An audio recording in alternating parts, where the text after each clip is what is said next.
Alhamdulillah. Mes honorables frères et sœurs, message à toutes celles et ceux qui ont été trop négligents pendant ce début du Ramadan, à toutes celles et ceux qui n'ont pas senti un changement dans leur comportement, dans leur relation avec Allah subhanahu wa ta'ala. Ils n'ont pas vu d'évolution dans leurs actes d'adoration.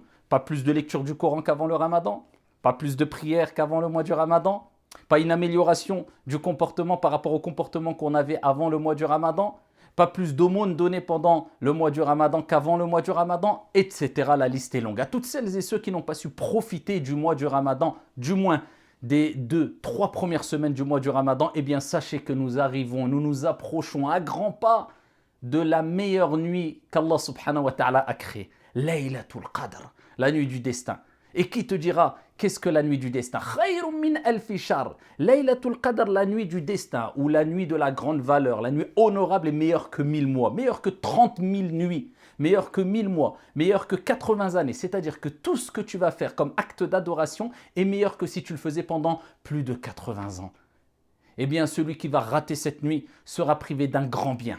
C'est pour cela, Ayyuhal Akhyar, qu'il faut retrousser ses manches. Le prophète sallallahu alayhi wa sallam, lorsque venaient les 10 dernières nuits du mois du Ramadan, comme Aïcha, notre mère, radiyallahu anha wa ardaha, nous l'a dit, il serrait son izar, son pagne. C'est une image, comme on dit certains savants, comme si nous disions maintenant, aujourd'hui, il retroussait ses manches. Et ici, il veillait ses nuits en prière et il réveillait sa famille.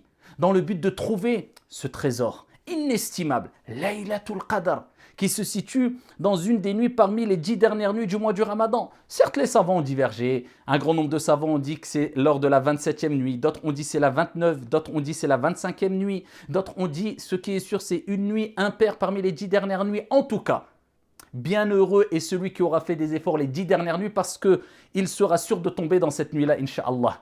Et malheureux et humilié soit-il celui qui sera négligent pendant ces 10 dernières nuits, qui n'aura pas su profiter de cette dernière ligne droite, ce dernier sprint. C'est là où tout se joue, entre guillemets. Ayyuhal akhyar, Allah dit dans le Coran, Inna anzalnahu fi laylatil qadr. Inna nun al-azama.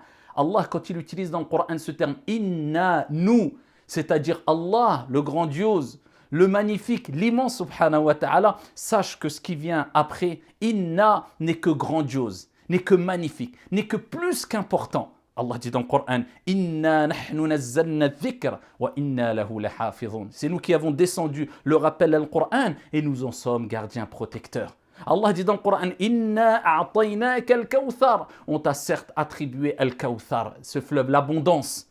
Inna anzalnahu fi laylatil qadr. Certes, nous avons descendu dans la nuit du destin. Donc Allah Azza wa Jalla nous rappelle que Allah subhanahu wa ta'ala a descendu lors de la nuit du destin Al-Qur'an, le Coran. Et il nous rappelle que le Coran ne vient pas du prophète qui vivait sur terre puisqu'il dit Inna anzalnahu, on l'a certes descendu. Al-Qur'an, fi laylatil qadr. Et qui te dira qu'est-ce que la Laylatul Qadr? Lors de la nuit du destin, Allah a révélé le Coran. Et qui te dira qu'est-ce que la nuit du destin? Appelée la nuit du destin, ou la nuit honorable, ou de la grande valeur, de la grande importance. Eh bien, on l'appelle aussi la nuit du destin. Pourquoi? Parce que lors de cette nuit-là, Allah subhanahu wa ta'ala, eh bien, révèle aux anges ce qui est inscrit dans Al-Lawh al-Mahfouz, la table préservée, concernant la destinée, ce qui va se passer tout au long de l'année pour toutes ces créatures, et il révèle cela aux anges.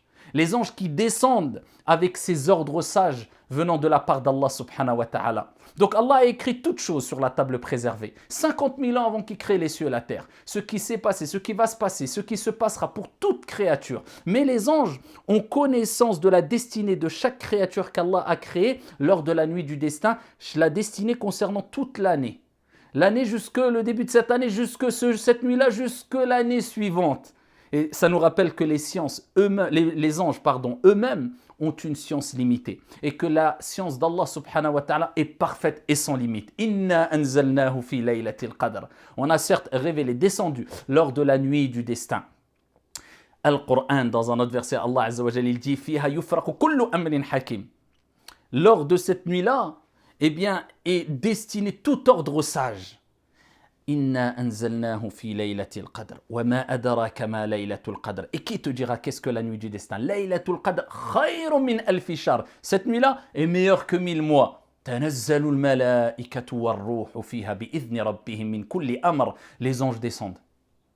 Et avec eux, Jibril alayhi salam. Les anges descendent, ainsi que l'esprit. Beaucoup d'exégètes ont dit l'esprit, c'est l'ange Michael, l'ange Jibril, Gabriel alayhi salam, lui-même qui descend. Avec une grande quantité d'anges sur la terre. Le prophète alayhi salatu wassalam nous dit, comme il est relaté dans le hadith rapporté par Ahmed et d'autres, cette nuit-là, il y a sur la terre plus d'anges qu'il n'y a de cailloux sur la terre.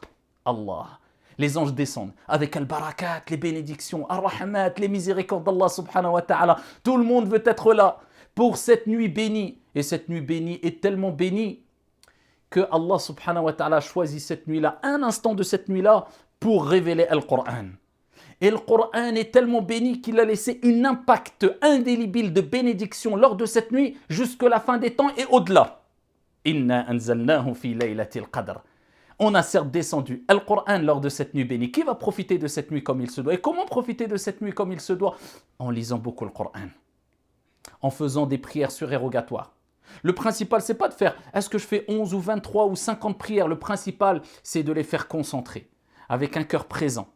Et de rester le plus longtemps possible en étant concentré, même si tu fais que 2 unités de prière. Et de choisir particulièrement le dernier tiers de la nuit. Ce moment-là où Allah subhanahu wa ta'ala dit, qui me demande que je lui donne, qui m'invoque que j'accorde, que j'accepte son invocation. Lors de ces 10 dernières nuits-là, ayyuhal akhyar, il faut mettre tout le paquet, il faut faire tout ce qu'on peut pour se rapprocher d'Allah subhanahu wa ta'ala, garder une part pour se reposer de la nuit, mais une grande part pour adorer Allah azza wa jal, faire du bien, faire des aumônes, tout le monde peut le faire, même nos mères, nos sœurs, nos femmes, qui nous posent la question concernant l'état de, quand ils sont en état de menstru. Qu'est-ce qu'elles peuvent faire? Elles peuvent tout faire sauf la prière. Elles peuvent lire le Coran dans l'école de l'imam Malik, rahimahullah ta'ala. Elles peuvent faire du dhikr. L'évocation, évoquer Allah subhanahu wa ta'ala, c'est donné à tout le monde et c'est magnifique et aimé par Allah. Rapporté par Muslim. Le prophète alayhi salatu wa salam a dit, les 4 paroles les plus aimées d'Allah subhanahu wa ta'ala sont Subhanallah, Alhamdulillah, La ilaha illallah, Allahu Akbar. C'est les 4 paroles les plus aimées d'Allah subhanahu wa ta'ala. Répète-les. Prie sur le prophète alayhi salatu wa salam. Allahumma salli wa sallim ala nabiyyina Muhammad. Donne des aumônes. Fais ton dhikr. Fais tes prières à l'heure. Concentré. Essaye de faire tes invocations et évocations après chaque prière. Essaye de veiller la nuit en prière. Essaye de faire du bien en appelant tes parents au téléphone, en les visitant. Le muhim, ala kullin. Tout peut être fait, insha'Allah ta'ala. Tout ce qui plaît à Allah subhanahu wa ta'ala et qui te rapproche d'Allah azza wa jal. Et le champ est très large. Pendant cette nuit-là, ayyuhal akhyar, il faut savoir que tout ce que vous allez faire est multiplié et meilleur que 1000 mois. Donc à vous de réfléchir, à vous d'être intelligent, à vous d'investir dans ce qu'il y a, de meilleur, insha'Allah ta'ala. Et Aïcha radiyallahu anha wa ardaha a dit, Ya Rasulallah, si je suis pas dans une nuit qui est la nuit du destin, Laylatul Qadr, que dois-je dire? Et voilà, le prophète nous a rappelé quelle est la meilleure des invocations à dire. Et il dit, dis, Allahumma innaka afouun tuhibbul afwa fa'afu anni. Oh Allah, tu es le grand pardonneur, tu aimes pardonner, pardonne-moi.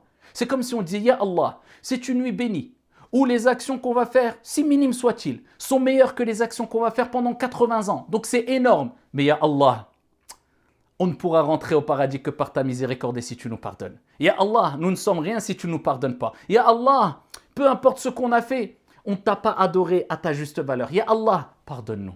Tu es le grand pardonneur, tu aimes pardonner. Ya Allah, pardonne-nous. Allahumma innaka afouun tuhibbul afwa fa'fu anni. Voilà ce qu'il faut dire. Et répéter lors de ces 10 dernières nuits particulièrement, sans oublier que le prophète a dit Man la yaghfir la yughfar. Celui qui ne pardonne pas, on ne lui pardonnera pas. Donc si tu veux que Dieu te pardonne, apprends à pardonner. Pendant Ramadan et en dehors du Ramadan, mais particulièrement lors de ces 10 dernières nuits. Pardonne à ceux qui t'ont fait du mal. Pardonne à ceux qui ont été injustes. Pardonne. Allah t'élèvera. Man tawada'a lillahi rafa'a. Celui qui agit avec humilité vis-à-vis de Dieu, se rabaisse pour Dieu, Dieu ne fera que l'élever. Et parfume ta bouche avec du dhikr.